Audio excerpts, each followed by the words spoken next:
Welcome back to Navyashree ಎಮ್ಮಿ channels. ಇವತ್ತು ನಾವು ಮಾಡ್ತಾ ಇದ್ದೀವಿ ಸ್ಯಾಂಡ್ವಿಚ್. ಹೇಗೆ ಮಾಡೋದನ್ನು ನೋಡೋಣ ಬನ್ನಿ. ಮೊದಲು ಒಂದು ಬ್ರೆಡ್ ತಗೊಳ್ಳಿ.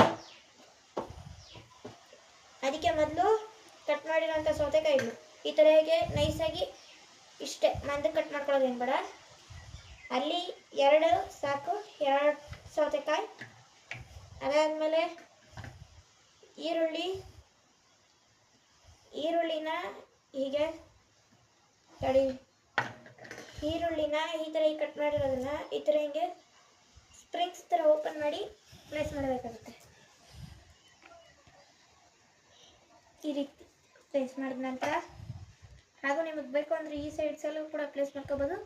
ನಿಮಗೆ ಜಾಸ್ತಿ ಈರುಳ್ಳಿ ಬೇಕು ಅಂದರೆ ಸುಮ್ಮನೆ ನಾನು 4 ಹಾಕ್ತಾಯಿದ್ದೀನಿ. ನಾನು ಇಷ್ಟ ಹಾಕ್ತಾಯಿದ್ದೀನಿ, ಯಾಕಂದರೆ ಇದನ್ನು ನನ್ನ ತಂಗಿ ಜಾಸ್ತಿ ತಿನ್ನೋಲ್ಲ ಆಗೋದು. ಆಮೇಲೆ ಟೊಮೆಟೋಸ್ ನಿಮ್ಗೆ ಎಷ್ಟು ಬೇಕೋ ಅಷ್ಟು ಟೊಮೆಟೊ ಹಾಕ್ಕೊಳ್ಳಿ. ಸ್ವೀಟ್ಗೆ ಅಂತ ಟೊಮೆಟೊ ಹಾಕೋದು.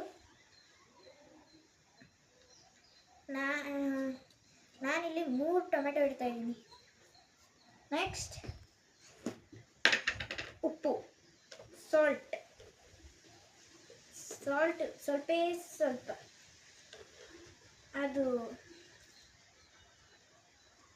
ಟೊಮೆಟೊಸ್ ಜಾಸ್ತಿ ಸ್ವೀಟಾಗಿ ಬರ್ತಲ್ಲ, ಟೊಮೆಟೊಸ್ ಮೇಲೆ ಹಾಕಿ. ಹಾಗೂ ಬೇಕು ಅಂದರೆ ಸೌತೆಕಾಯಿ ಮೇಲೆ ಹಾಕ್ಕೊಳ್ಳಿ.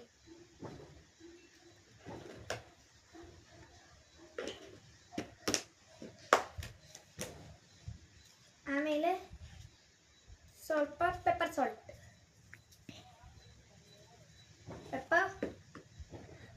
ಆಮೇಲೆ ಲಾಸ್ಟಲ್ಲಿ ಮೇಲ್ಗಡೆ ಒಂದು ಬ್ರೆಡ್ನ ಇಟ್ಟು ಫಿನಿಶ್. ಮುಗೀತು. ನಿಮಗೆ ಬೇಕು ಅಂದರೆ ಕಟ್ ಮಾಡ್ಕೊಳ್ಳಿ. ನಾನಿಲ್ಲಿ ನಿಮಗೆ ತೋರಿಸೋದಕ್ಕೆ ಅಂತ ಕಟ್ ಮಾಡ್ತಾ ಇದ್ದೀನಿ.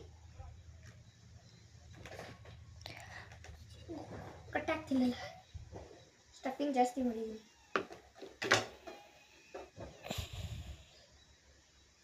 ಸುಮ್ಮನೆ ಹೀಗೆ ತೆಗೆದು ತೋರಿಸ್ತಾ ಇದ್ದೀನಿ ನೋಡಿ. ಓಕೆ, ಟ್ರೈ ಮಾಡಿ. ನಮ್ಮಣ್ಣ ಹೀಗೆ ಮಾಡಿರೋ ರೆಸಿಪಿಯಲ್ಲಿ ಇನ್ನೊಂದು ನೋಡಿಸ್ತೀನಿ ಬನ್ನಿ. ನಾನು ಆಗಲೇ ರೆಡಿ ಮಾಡಿರೋಂಥ ಸ್ಯಾಂಡ್ವಿಚ್ ನೋಡಿ.